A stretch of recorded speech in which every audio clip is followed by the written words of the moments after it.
So, andito na po tayo sa part 3 ng capital budgeting, no? Medyo malayo-layo ka na kung nandito ka na sa part 3 na to, no? So, kapit lang, malapit na tayo, no? So, kung ready ka na, tara na.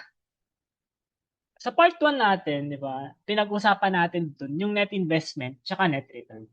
Tapos na tayo dyan. Part 2, doon naman tayo sa methods that do not consider yung time value of money. Dito naman sa part 3, pag-uusapan naman natin yung mga methods that consider the time value of money or yung mga discounted cash flow methods. Alright? So, simulan natin ang mga bagay-bagay sa net present value. Ang net present value po is the difference between the present value of cash inflows and yung present value ng cash outflows over a project's lifetime. Diba? Napakadali. Napakasimple lang nung sinasabi niya. Yun lamang po. Kung ilalagay mo yan sa formula, ibabawas mo lang yung present value ng cash outflows dun sa cash inflows, kuha mo na yung net present value. Pero ang tanong, di ba? Alam mo ba yung component ng present value of cash inflows? Alam mo ba yung component ng present value of cash outflows? Kasi kung hindi mo rin alam magkano yung present value, di ba? Oh. So, dapat alamin muna natin ano yung component ng present value of cash inflows. No?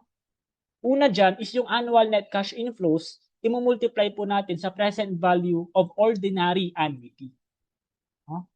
Paalala nyo po, yung annuity natin, ibig sabihin yan, regular or may interval po yung payment natin. Could be monthly, quarterly, semi-annually, pero ang nakasanayan dito sa capital budgeting, annually yung payment.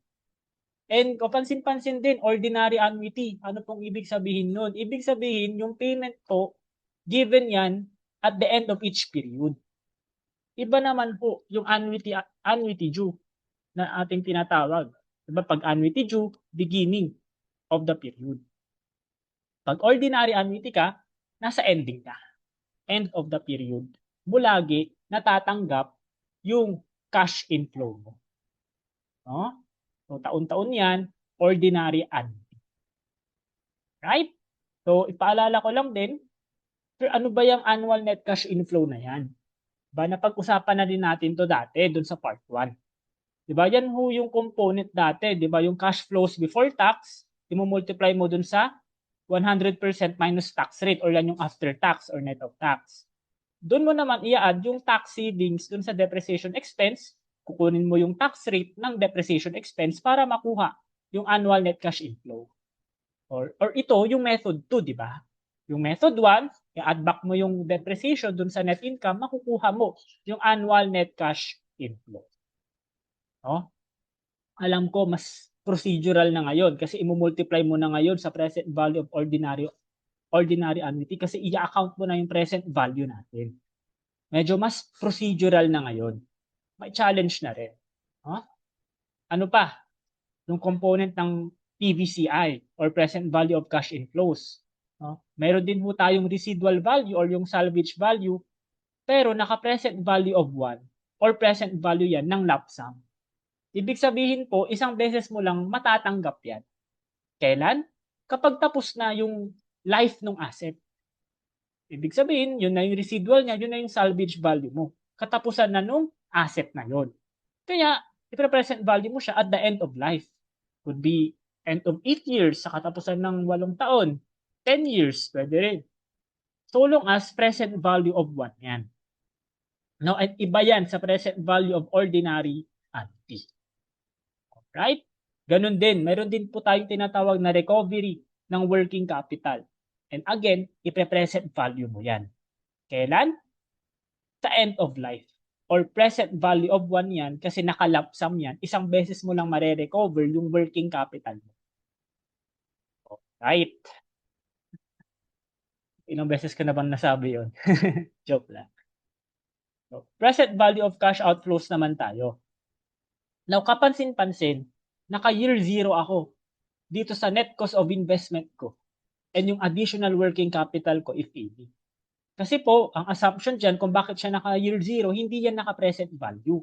Hindi mo yan ipe-present value Kasi pag nagbayad ka, bayad mo na kaagad. Inabot mo na kaagad yung pera. Hindi, wala naman pong time value of money doon. Di ba? Bigay ka agad nung bumili ka ng machine, bumili ka ng asset, may cash outlay ka agad na naganap. Kaya no need to present value. No? No need to account yung time value of money. Alright? Ano pa?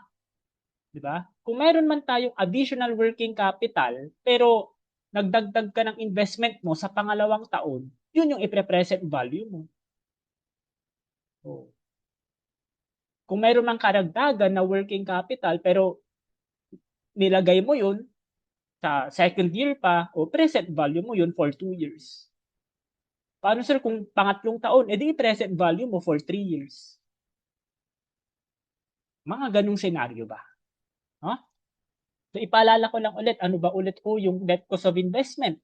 Diba? Yun yung cash outflows, ibawas mo dyan yung cash inflows. Pero, sa part na ito ng net present value, ang lagi namang binibigay dyan, yung initial cash outlay.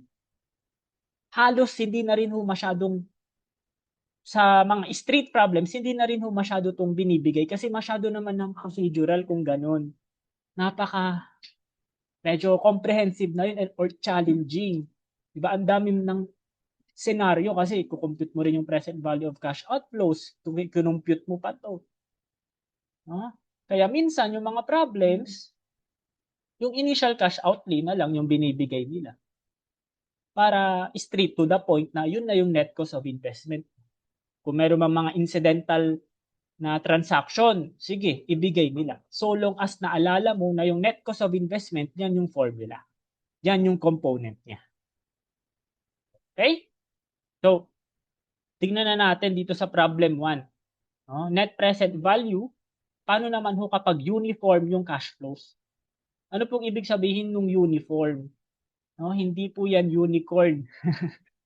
No? Ibig sabihin po noon, pare-parehas yung cash flows mo taon-taon. No?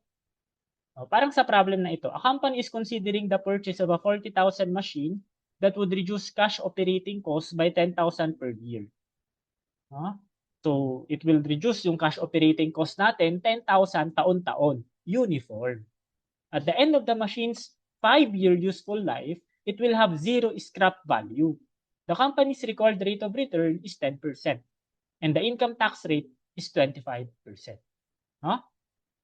Anong nire-require sa atin? Determine the net present value of the investment. Is the project acceptable or not? So, simulan na natin. Diba? Ano na ulit yung component ng net present value natin? Diba? Present value of cash inflows. Pero kapansin-pansin dun sa problem, hindi naman ho binigay lahat.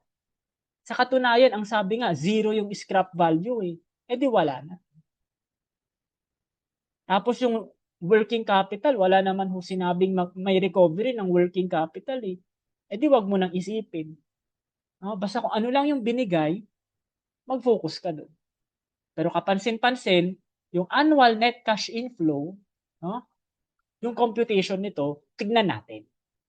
Kasi 'di ba nabanggit ko yung annual net cash inflow pinagsama yung cash flows before tax or after tax mo yon, then i-add back mo yung tax savings nung depreciation expense.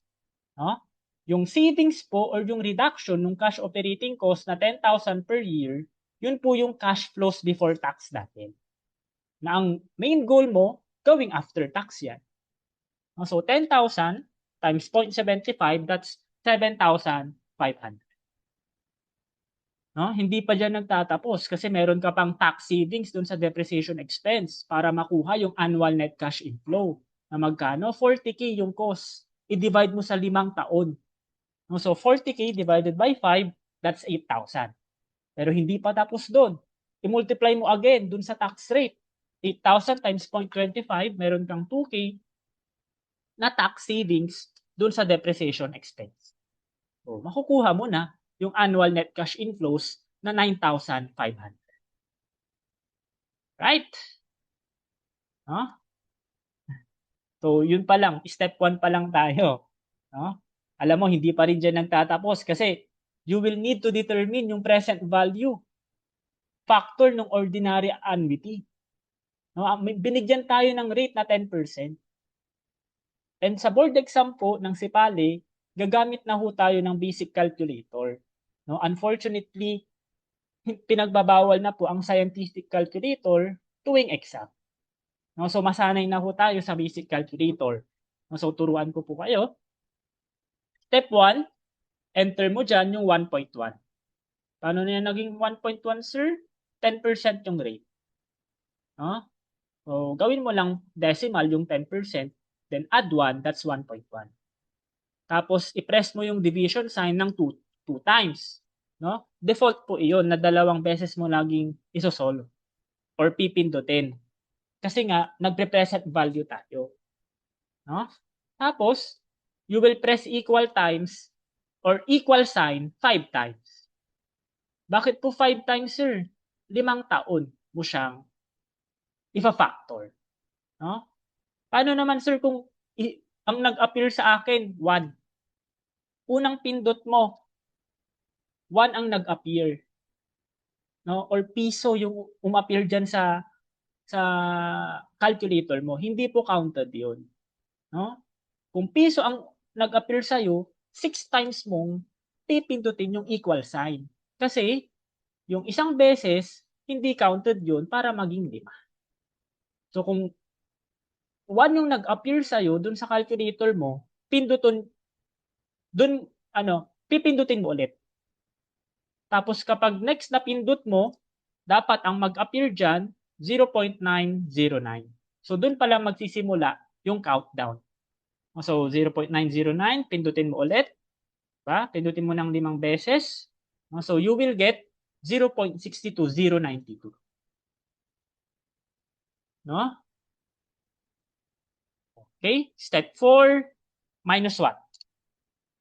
No? Step 5, press mo po yung positive and negative sign to make it positive. Kung wala ka pong positive or negative sign dyan sa calculator mo, parang ganito yung calculator ko, nandito yung positive and negative, di ba? I will make it positive. Kung wala ka pong ganun, proceed ka sa step 6. I-divide mo yan ng 0.10 ulit. Bakit po 0.10, sir? Kasi 10% yung rate natin. No? Kung wala ka pong positive, negative, diretso ka kaagad dito sa step 6. Tapos gawin mo na lang siyang positive kung negative man yung amount na mag-appear. Okay? So, nakukuha mo dyan, magkano? 3.7908. No? Ang standard na decimal places po natin is 4. No, round mo po yan up to 4 decimal places para ma-account mo yung decimal point talaga. No? Or yung pinakamalapit na sagot. No? Hindi po naman pwedeng 3.8 masyado naman na po masyado na siyang mataas. No? Just to make sure na safe ka, i-round mo yan up to 4 decimal places. No, so yun, meron na tayong annual net cash inflow. Nakuha mo na rin yung present value of ordinary annuity na 3.7908. I-multiply mo sa 9,500, you will get 36,013. No? So, pero hindi pa dyan nagtatapos. Alam mo, meron pa tayong present value of cash outflow. No? Wala namang nabanggit na meron tayong additional working capital. Wala rin naman yan. Pero alam mo, meron tayong cost of investment na 40K. And wala rin additional working capital na binanggit. So yun na yun. Yun na yung present value of cash outflow mo, yung net cost of investment, yung purchase price ng machine. Na magkano? 40K.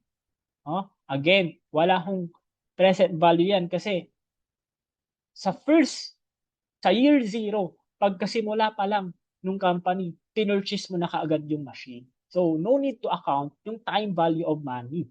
No need to present value that. Kaya, ang net present value mo, di ba, negative. Mas malaki yung cash outflow kaysa doon sa cash inflow. Negative 3,987. No? Ang tanong, acceptable ba yung project? Kung sa tingin ninyo, acceptable ba siya or hindi? Hindi po. because the NPV is negative. Ano bang decision rule for when you are using NPV? Kapag po yung NPV natin is positive, syempre, gustong-gusto mo yan, accept mo yan. Magandi, yung net present value mo positive.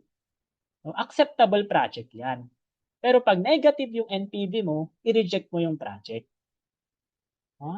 Paano naman sir kung zero? No? Indifferent ka dyan, break even ka dyan. It's your choice whether you accept it or not. Pero sa madalang lang na pagkakataon, magiging zero yung NPV.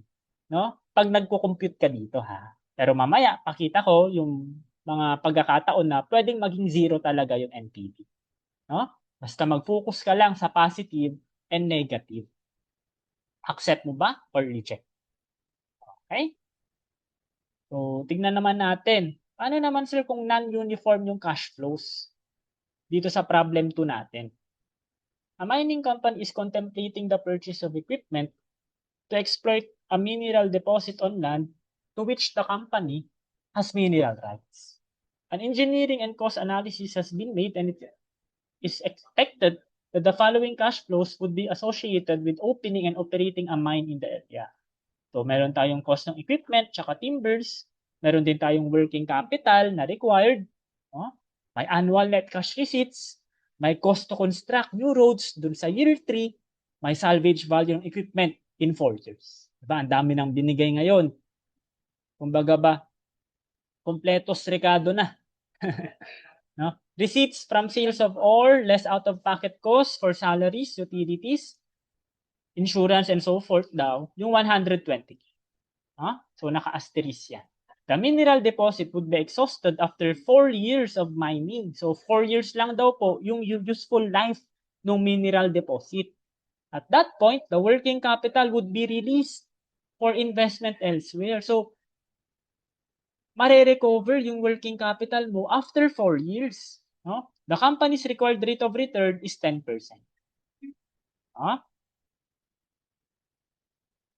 Okay, so determine the net present value of the proposed mining project. Should the project be accepted? Explain. So simulan na ulit natin, net present value. Diba? Solution mo muna, compute mo muna yung present value of cash inflow. Diba? So ito lang naman yung kailangan mo dun sa mga problems, di ba? Meron din tayong present value of cash. So tuloy po natin. So, binigay naman na yung component ng present value of cash inflows natin.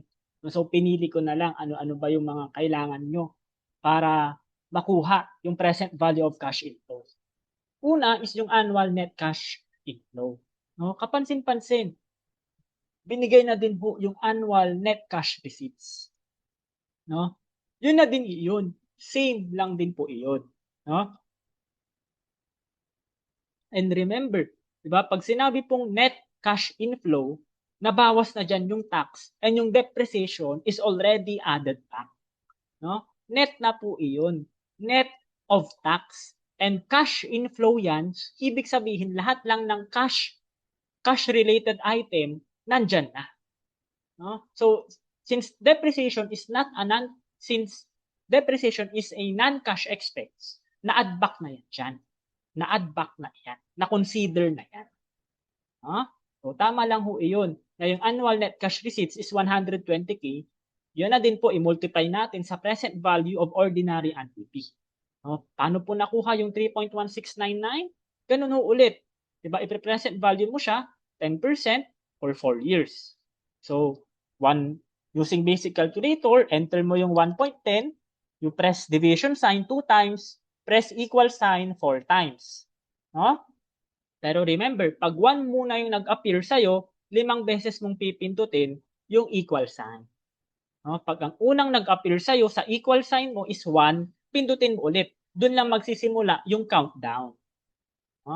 Tapos, i-minus 1 mo yan, press mo yung plus or minus to make it positive, then divide mo by 10. So, 3.1699. Alright? So, meron din naman ho tayong residual value or yung salvage value. For 4 years din. end of life ng asset, mare-recover mo yan. No?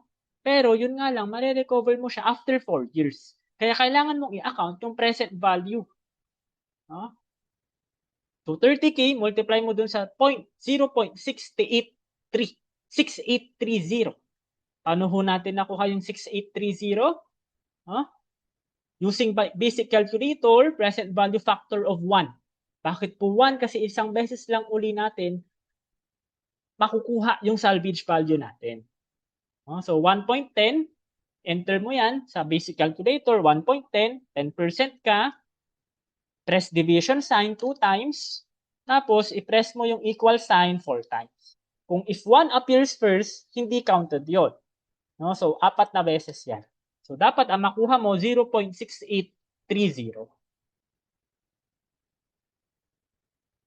No? Sir, kakaiba to. Diba? Tignan ninyo ito 6 na steps, 'di ba? May divided by 0.10 ka. Pero sir, bakit dito ito lang? Yun po yung pinagkaiba ng present value of 1 dun sa present value of ordinary annuity. Kasi ito naka-lump sum, pero ito taon-taon, 'di ba? Yearly, annually. So yun yung pinagkaiba, 'di ba? Dun sa basic calculator natin. So ilan yan? Magkano yan? 30K times 0.6830. That's 20,490. Tapos sinabi din dun sa problem na yung working capital mo would be released for investment elsewhere.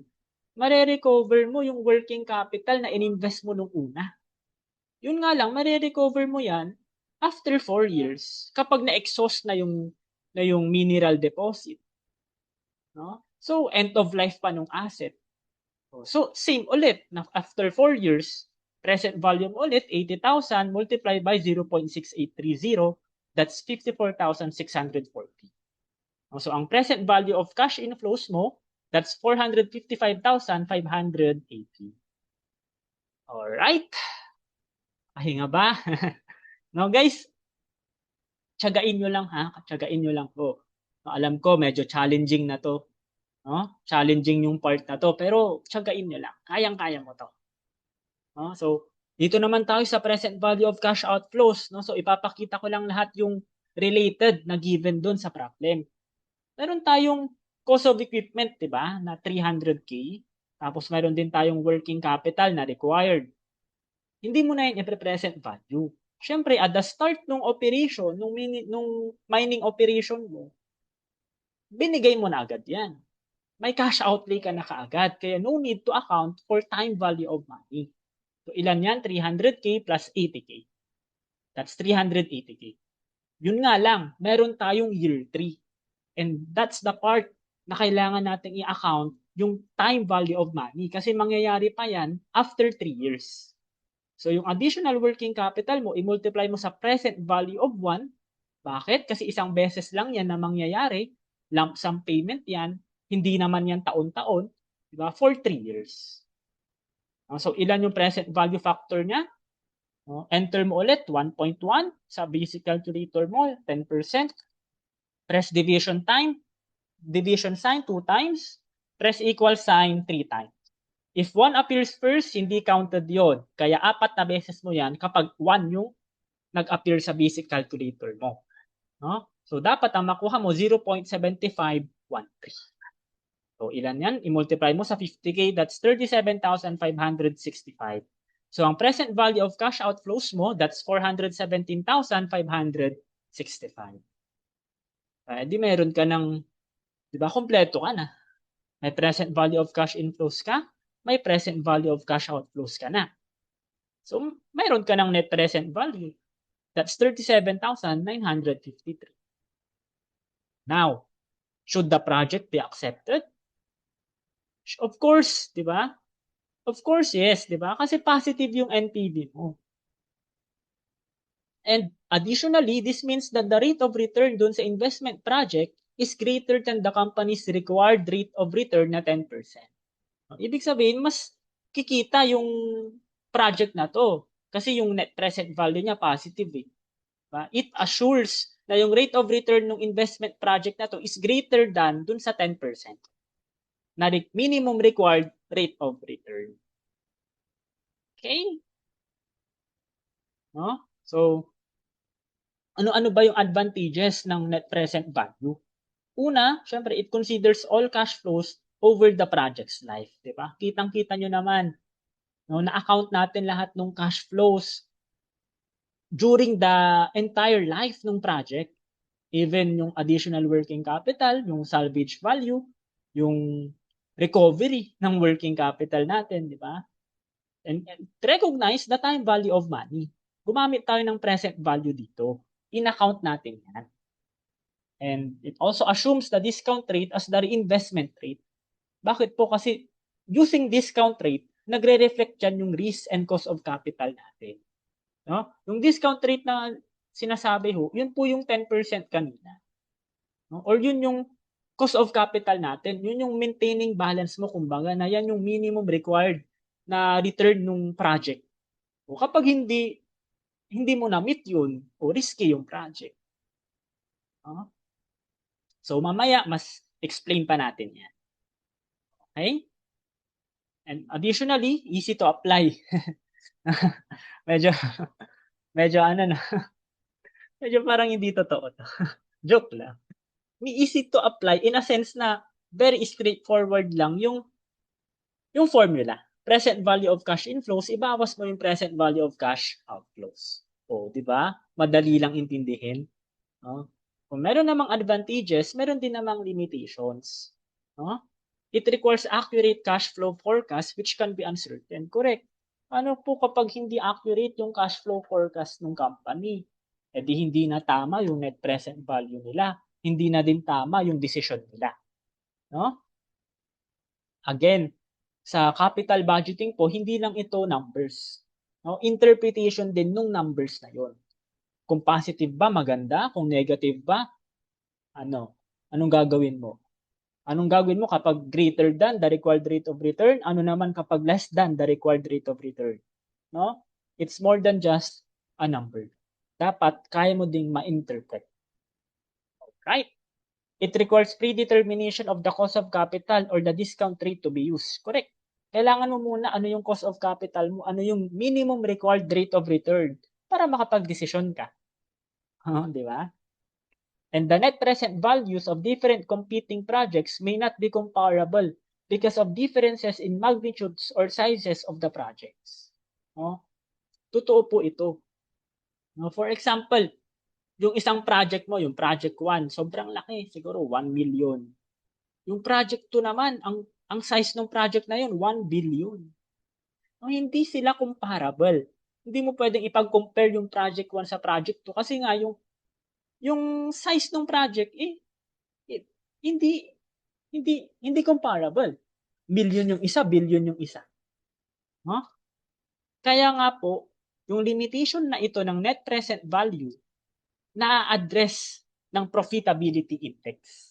No? Sir, ano ba tong profitability index?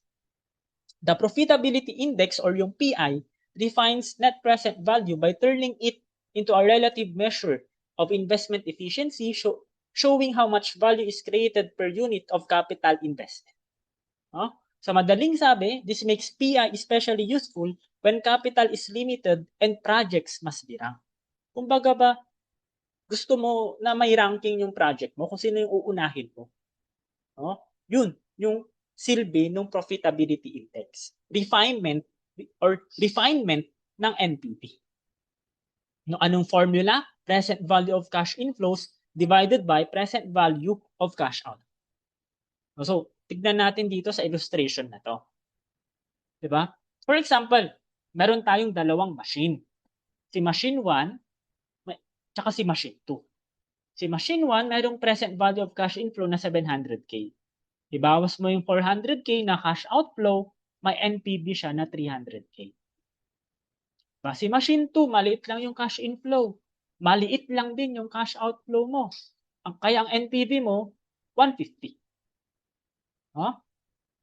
So, paano na ulit kunin yung profitability index?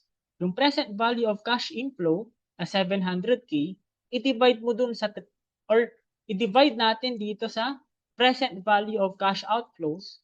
Ang makukuha mo kay machine 1 na profitability index 1.75. Pero kay machine 2, 300 divided by 150K, that's 2. Diba? Kapansin-pansin, mas mataas si machine 2 when it comes to profitability index. Kaya if capital is limited to 400K, which machine should be pursued? Sino sa tingin ninyo ang ipupursue ng company kung yung capital lang nila is limited to 400,000? Si machine 2. Because it yields more value per peso invested despite its lower NPV. Diba?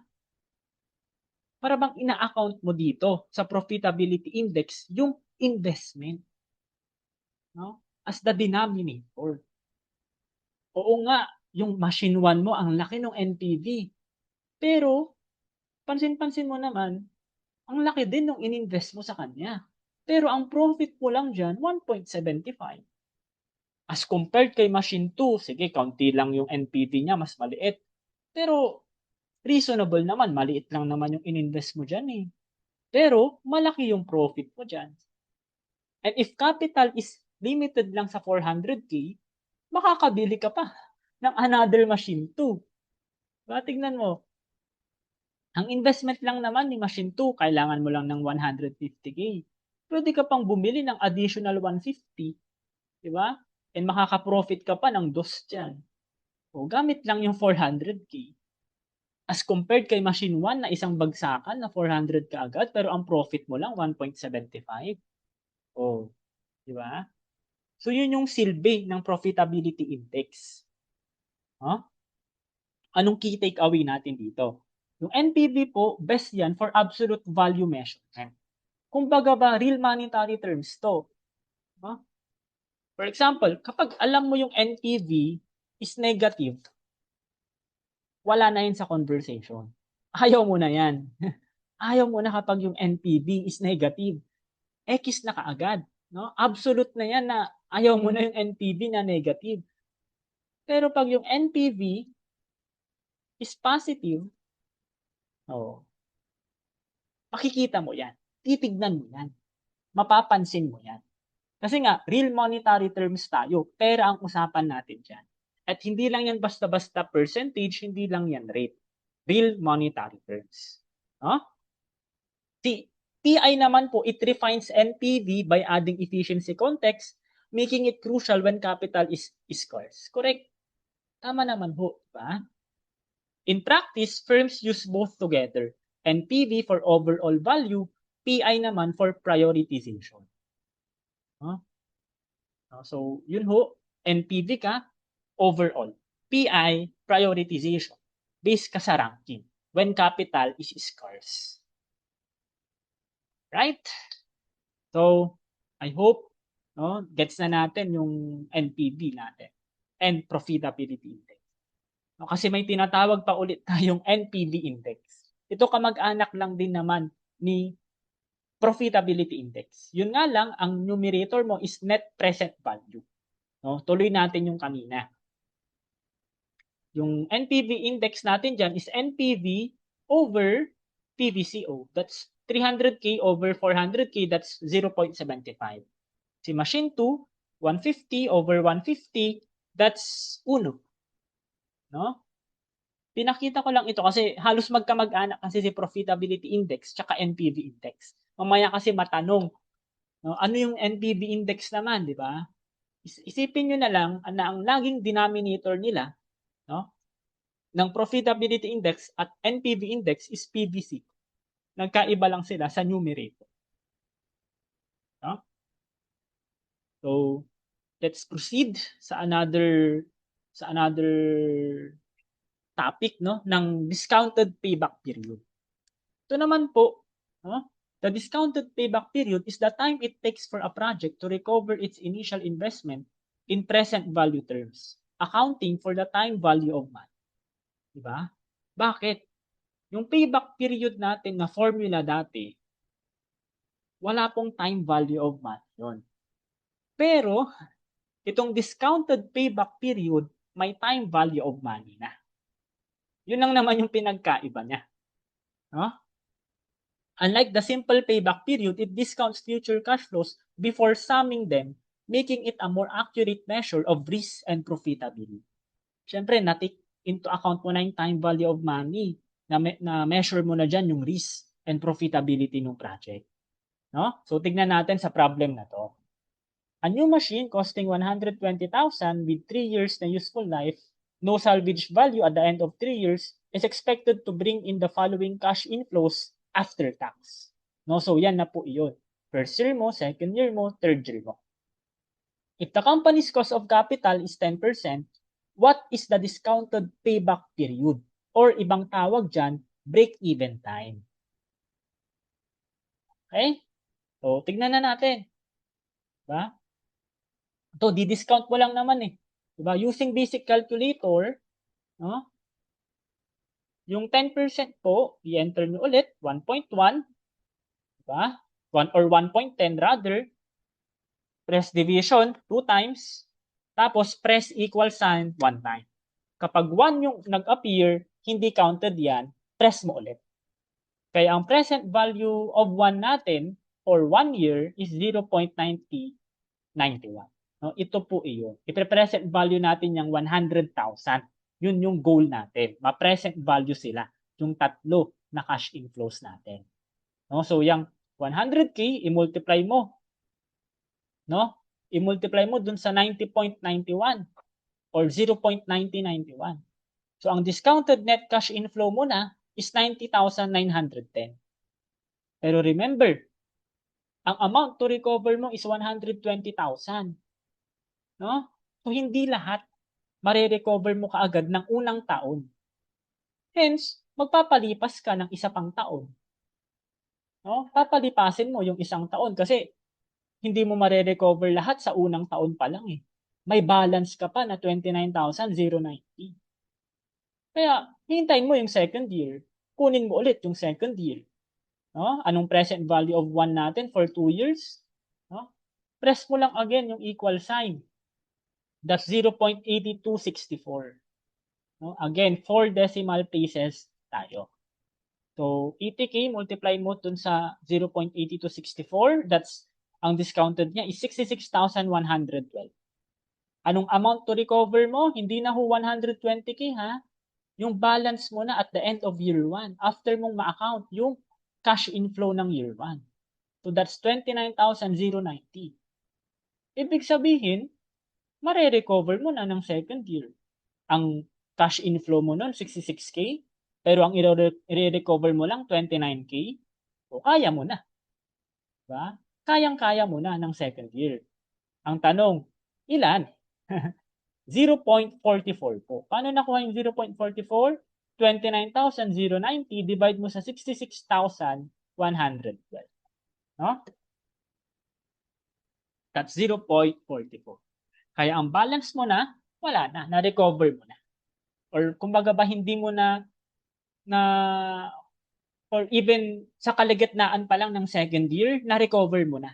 No? Hindi mo na pinatapos yung second year, hindi mo na pinaabot ng December. Kumbaga, June, May, tapos na. Na-recover mo na yung project.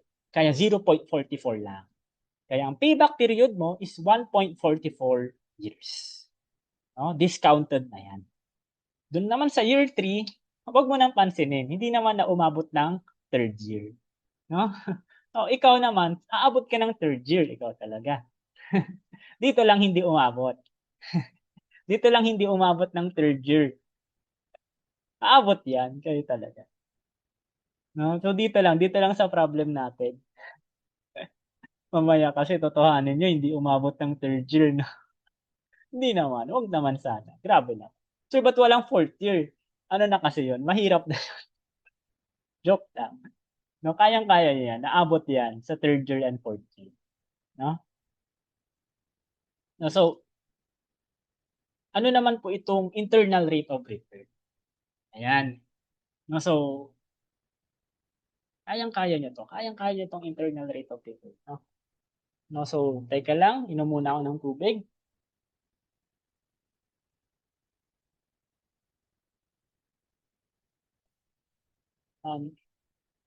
Nagre-ready lang, no? Kasi medyo mahirap tong topic na to. No? So IRR is a discount rate that makes a project's net present value equal to 0. Very straightforward. Diba? Yung IRR daw po, yung discount rate na that makes a project's NPV equal to 0.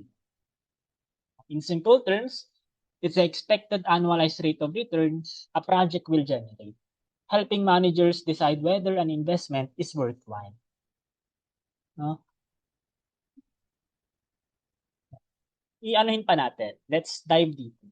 At IRR kasi, yung present value of cash inflow is equal to present value of cash outflow. And sabi nga natin, NPV is equal to 0. Hence, yung profitability index mo, di ba, equal to 1. Alam ko, medyo malalim na. Diba? Ang dami na kaagad nangyari, IRR pa lang. No?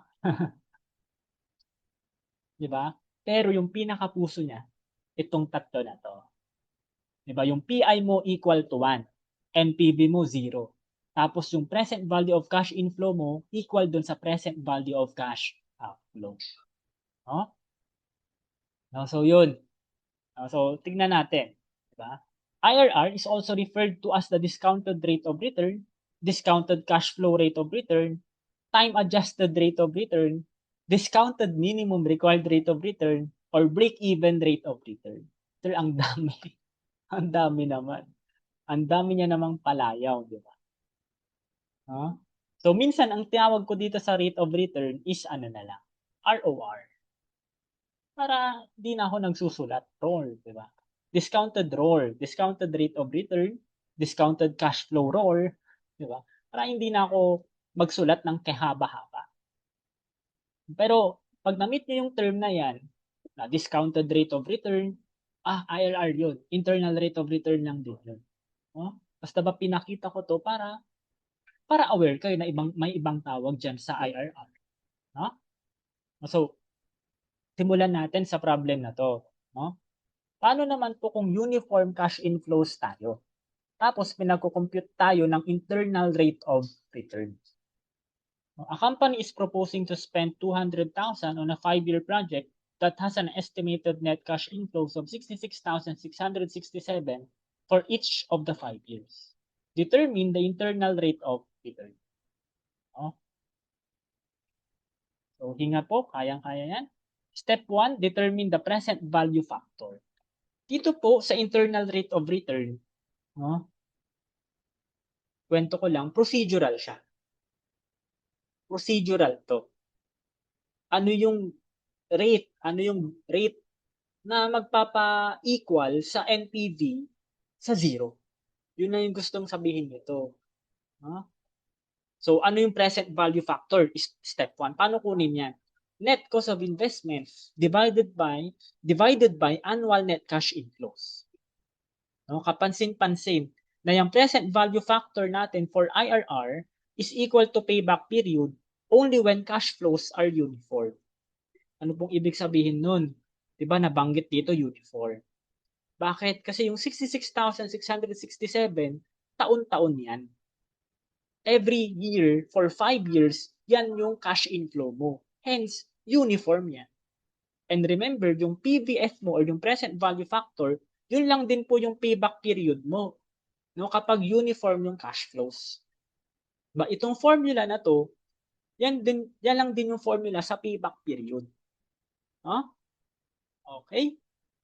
So, ilan yung present value factor mo? 200K yung numerator. 66,667 yung denominator mo. That's 3. Diba? That's 3. So, yun yung present value factor mo. Step 2. No? Dito na, through trial and error, determine a discount rate that is closest to the present value factor natin na 3. Dito na medyo kakaiba. Kasi nga, hindi na tayo gagamit ng scientific calculator. No, unfortunately, basic calculator talaga tayo. Kaya kailangan nating mag-adjust and through trial and error, i-determine natin yung present value factor na 3. Huh? What if yung discount rate natin is 12% for 5 years? Ano yung present value factor niyan? Sige, using basic calculator. enter mo yung 1.12, di ba? Bakit? Kasi 1 plus 12%. Press mo yung division for 2 times. Press mo yung equal sign for 5 times. Bakit 5 times? Kasi 5 taon. 5 taon ka.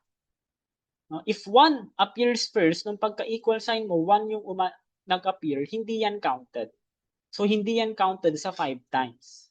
So, ulitin mo ulit. Press equal sign ulit. So, dapat ang makuha mo, 0.5674. Diretso mo lang. I-minus 1 mo. Tapos, press mo yung positive negative to make it positive. Tapos, i-divide mo sa 0.12. That's 3.6048. Present value factor po tayo ngayon ng ordinary annuity. Bakit po ordinary annuity, sir? Kasi di ba taon-taon, annual net cash inflow tayo na 66,667 for 5 years. Kaya taon-taon, yun yung nare-receive mo. Kaya may ordinary annuity ka. Hindi naman lump sum yan eh. Hindi naman yan present value of 1. So, kapansin-pansin, malayo pa oh. 3.60 ka, 3.0 yung gusto mo na present value factor. And take note, the higher the discount rate, the lower the present value factor. Ito po yung kailangan yung matandaan kapag nagtra-trial and error kayo. Na habang tumataas yung discount rate ko, bumababa yung present value factor ko. Hence, kapag tinaasan ko tong discount rate ko ng 15%, dapat mag-expect ako na bababa yung present value factor ko. Hence, mas lalapit ako sa 3. Kasi pag binabaan ko to, let's say 8%, wala, magiging siguro 4, 4.00. Mas lalayo ako sa 3. Pero pag tong discount rate, tinaasan ko, alam ko, mas lalapit ako sa 3. Paano ko alam yun? Kasi nga, alam ko na yung mas mataas na discount rate, mas lower yung present value factor.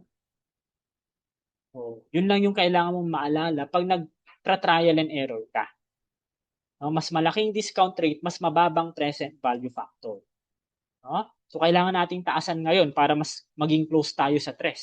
So, try natin 15% for 5 years. So, 1.15. Press mo yung division sign 2 times. Press mo yung equal sign 5 times. If 1 appears first, hindi yun counted. Dapat ang makuha mo, 0.4972. Tapos, i-minus 1 mo. Tapos, i-positive mo, then i-divide mo sa 0.15. Bakit 0.15? Kasi 15% tayo. You will get 3.3522. Layo pa rin. Layo pa rin. Tutuusin, tignan mo, malayo pa rin yan sa 3. What if, sige, sagad na natin sa 20% for 5 years. So, enter mo 1.20. Divide mo 2 times. Press equal sign 5 times. So, you should get 0.401877. I-minus 1. Then, make it positive. Then, divide mo sa 0.20. Dapat ang makuha mo, 2.9906. Ayan na. Ang lapit na.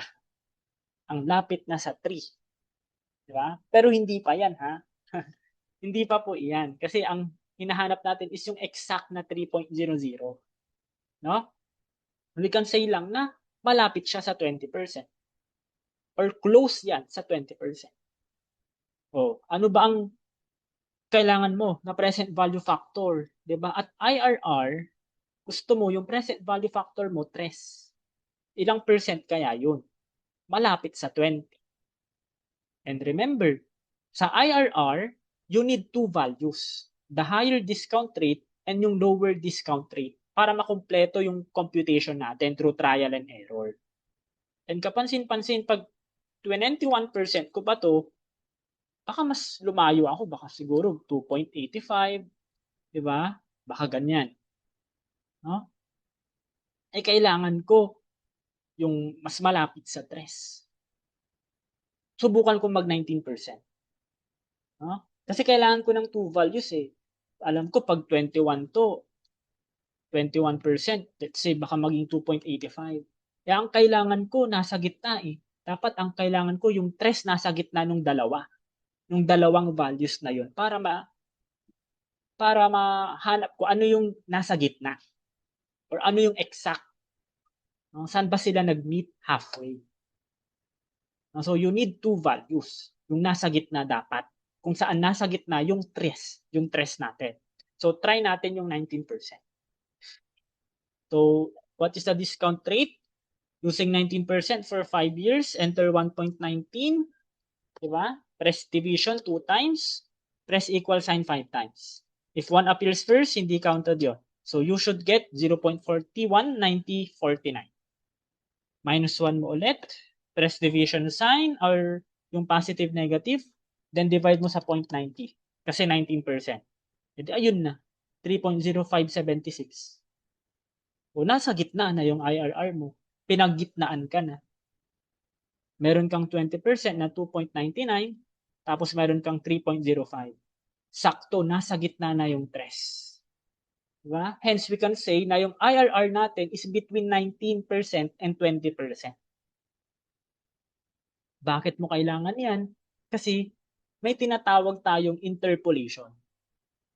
No? Malaling na salita, pero kailangan mong kaharapin. No? So yan po yung formula natin para makuha yung internal rate of return. Meron tayong lower rate na present value factor, then HR. So ano yung X muna, sir? So, yan po yung present value factor natin at IRR.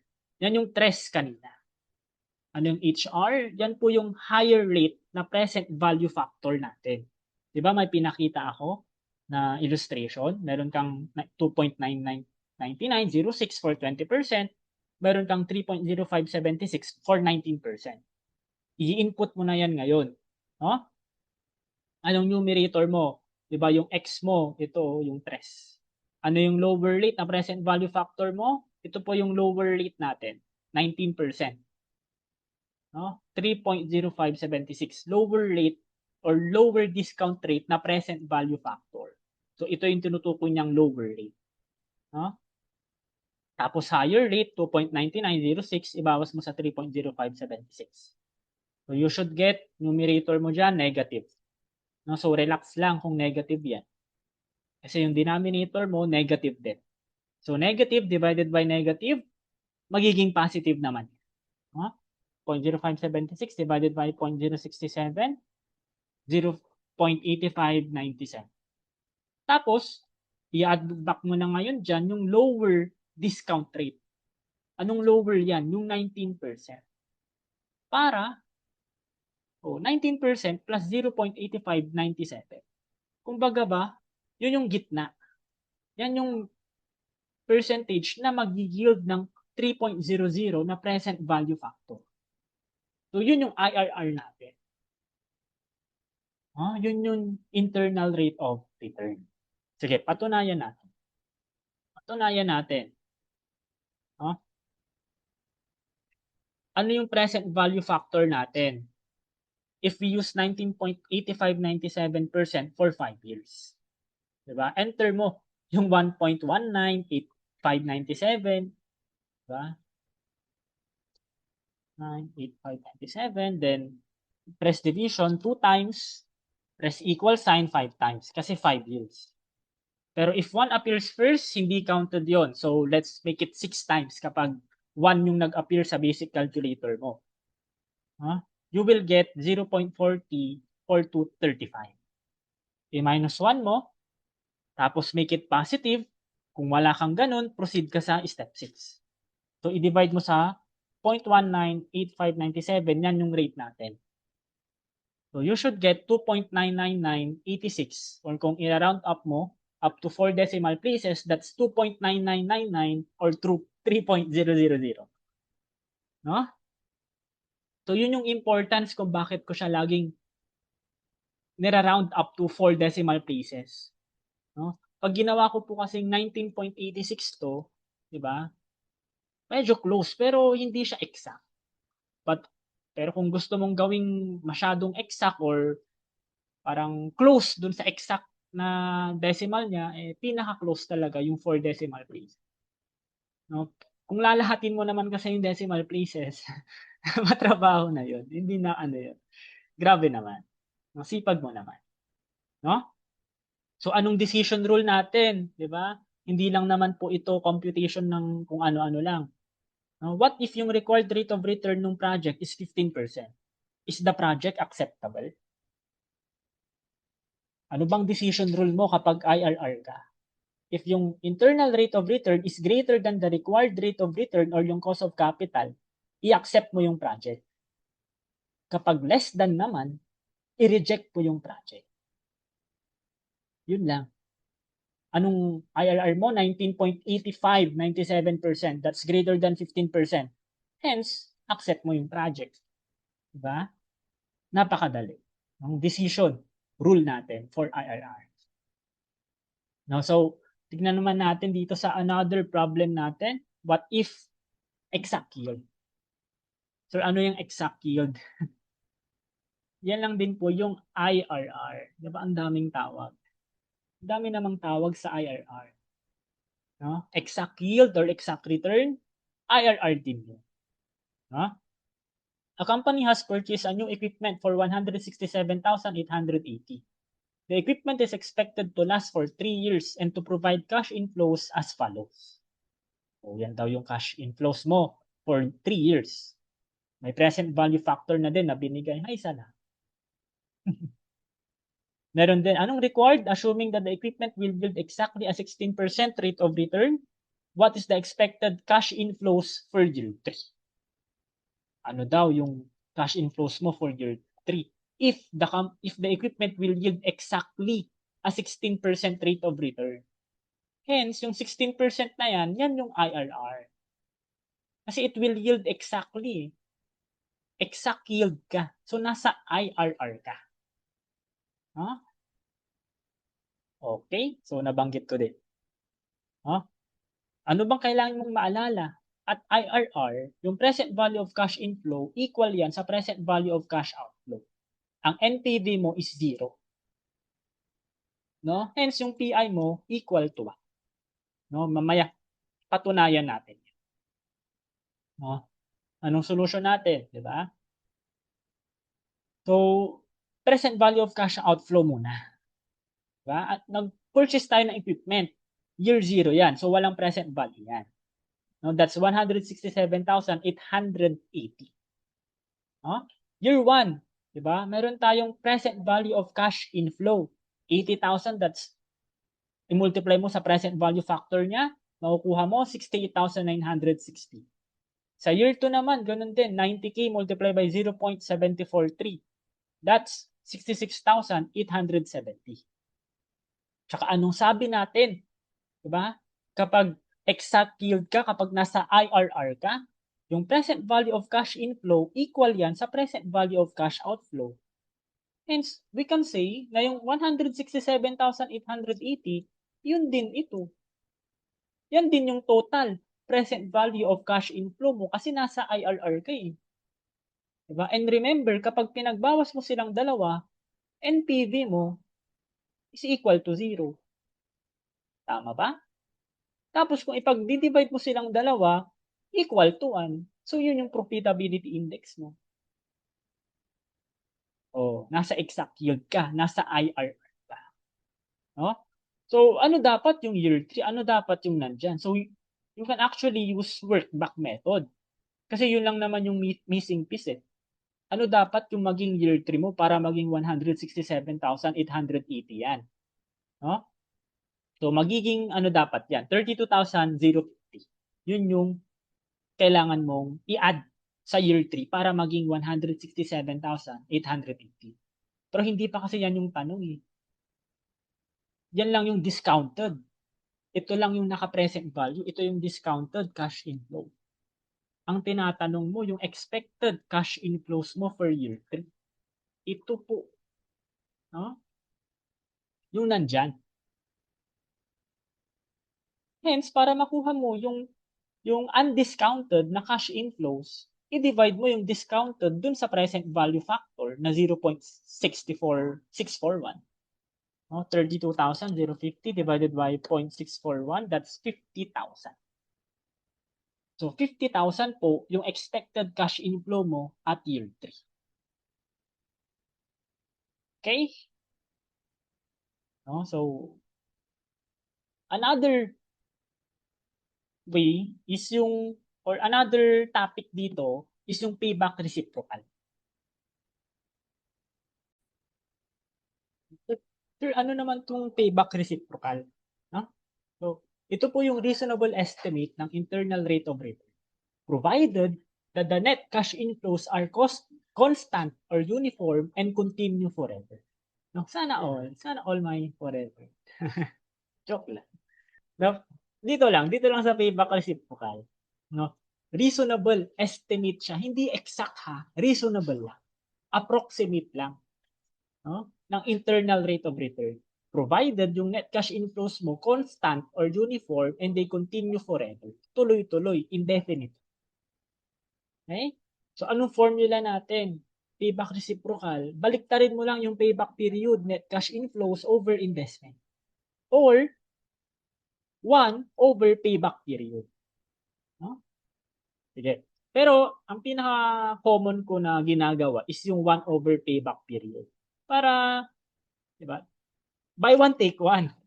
No? Na-solve ko na yung payback period, na-solve ko pa yung payback reciprocal. No? Para dalawa na. Dalawa na. Okay? So, tignan natin sa illustration na to. Company is proposing to spend 200,000 on a 20-year project that has an estimated net cash inflows of 66,687 annually. Estimate the discounted cash flow rate of return without using present value factors. Sir, ano po itong discounted cash flow rate of return? Yan po yung ibang katawagan sa IRR. Diba? Sabi ko nga, madaming tawag sa IRR. Yun lang din ho yun. No?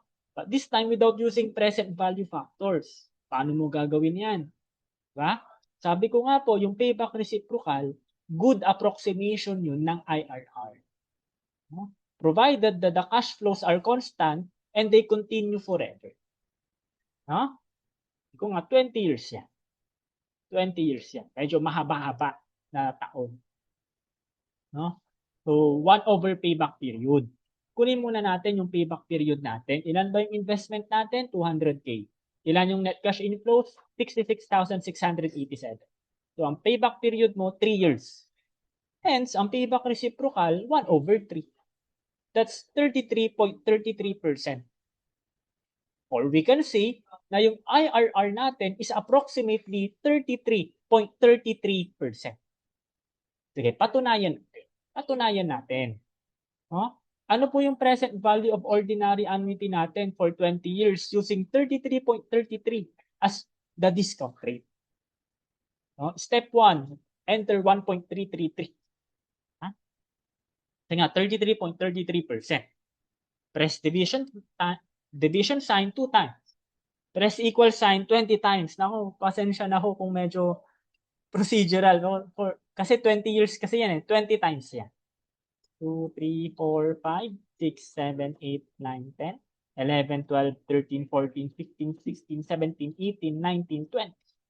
So, makukuha mo dyan 0.00317279. And so on. So, minus 1, press mo yung positive negative, then divide mo sa 0.3333. Huh? So, dapat ang makuha mo 2.9908. No, rounded off na yan up to 4 decimal places. Huh? Ulit, ano na ho ulit yun? Ilan na ulit yung cost of investment natin? 200K. Hence, makukuha natin yung present value of cash inflows dyan. Ilan yung annual net cash inflows natin? 66,687 annually. Multiply mo dun sa present value factor mo na 2.9908. Meron kang 199,447 na PVCI. Meron ka ding PVCO na magkano? 200K. Yun po yung cost ng investment natin.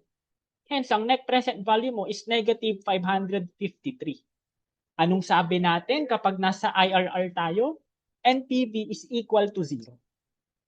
Hindi man siya totally equal to 0. Masasabi mong close yan sa 0. Kaya nga, a good approximation ng internal rate of return is yung payback reciprocal. No? Hence, we can say na yung IRR natin is approximately 33.33%. Pero syempre, meron tayong limitations. Dun sa payback reciprocal na yun, walang time value of money yun. Kasi yung payback period natin, it does not consider time value of money. Hindi naman discounted method yun. No, it doesn't discount future cash flow. And also, hindi yan reliable for uneven cash flows. Nagkataon lang yung kanina kasi pare-parehas yung cash inflows mo taon-taon. Paano kung hindi pare-parehas? Eh hindi na siya reliable. Oh, misleading na yun. Okay? No? So tignan naman natin sa mga theory questions. Competing investment projects where accepting one project eliminates the possibility of taking the remaining projects is referred to as. Yan po yung tinatawag nating mutually exclusive projects. Or yan yung tinatawag nating dahil mayroon tayong budgetary constraint. Kapag pinili mo na yung isa, hindi mo na pwedeng piliin yung isa pa. Para bang mahal mo or mahal ako, di ba? Isa lang dapat yung pipiliin mo. Kaya nga, mutually exclusive projects yung tawag sa kanila. Sir, ano naman ho yung mutually dependent projects or independent projects? Okay. Yung independent projects po, it does not affect or accepting one project does not affect the decision to accept another. No? Sige, mutually sila or independent projects sila, they can stand on their own. Stand-alone project yung mga yan. Walang pake yung isa kung pinili mo siya. Sana all. Hindi affected. No? Sir, paano naman ho yung mutually dependent projects? Di ba? Yung acceptance po ng isang project requires the acceptance of another. Hence, you can say na complementary projects yung mga yan. For example, kotse at garahe. Di ba? Hindi ka pwedeng bumili ng kotse na wala kang garahe. Saan mo ipapark? Di ba? So, complementary sila. Dapat, kung pinili mo yung isa, kukunin mo din yung isa.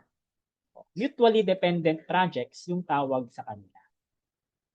Okay? So, another question. Which of the following statements is incorrect? Okay, isa-isahin natin. Yung letter A daw, the net present value method of capital budgeting assumes that cash flows are invested at the internal rate of return. This is false. No? Dapat po sa cost of capital or discount rate. No? So, dapat invested tayo using net present value method. Di ba po nung nag-NPV tayo kanina, dinidiscount natin yan using yung discount rate or yun yung po yung cost of capital, hindi po yung internal rate of return. Sabi din, the internal rate of return is the return for which the net present value is greater than 0. No. NPV po is equal to 0, hindi greater than 0 pag nasa IRR ka. Sabi yung answer natin dyan, yung profitability index po. Yun yung correct statement. Because it considers the time value of money and is computed by dividing the present value of the future after-tax net cash inflows that have been discounted at the company's desired discount rate by the initial cash outlay for the investment. Napunto. Yan po mismo yung definition ng profitability index natin. Diba? Letter D, bakit mali yan? The return used in the calculation of the accounting rate of return, nasa part 2 to ng video lecture natin, is the expected after-tax net cash inflows from the project. This is wrong. Dapat po net income yung ginagamit natin sa accounting rate of return. Diba? Kung maalala ninyo, nasa part 2 yan ng capital budgeting natin. Net income instead of cash inflows tayo. No? Yun yung unique kay accounting rate of return. No? Okay, and for our last theory question, which of the following statements is incorrect?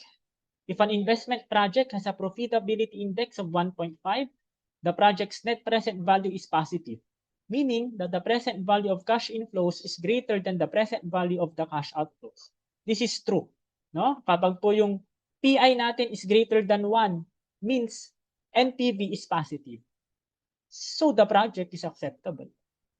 Letter boy, The higher the cost of capital, the lower the present value. Correct. Mas mataas po yung discount rate or yung cost of capital natin kanina, mas mababa yung present value natin. Diba? Mas mataas na discount rate, di ba? Nabanggit ko ito kanina, mas mataas yung discount rate mo, mas mababa yung present value factor mo. Diba? Yung sa computation natin ng IRR kanina. Kung mas mababa yung present value factor mo, syempre mas mababa yung net present value mo. When using the net present value method, the interest rate used to discount cash flows should not be thought of as the internal rate of return. Correct also. Kasi po, ang discount rate na ginagamit sa NPV is usually yung cost of capital or yung minimum required rate of return. Or ibang tawag dyan, hurdle rate or discount rate. Ang daming tawag pero paisa-isa lang yan. Hurdle rate, discount rate, cost of capital, minimum required rate of return. So, ang answer natin is letter no. So, dyan nagtatapos ang mahabang discussion ng capital budgeting natin. I hope marami kang natutunan and madala mo yun sa mga accounting exams. Muli, this is Sir Bon. Sana nag-enjoy ka and sana natuto ka sa lecture natin. Bye-bye!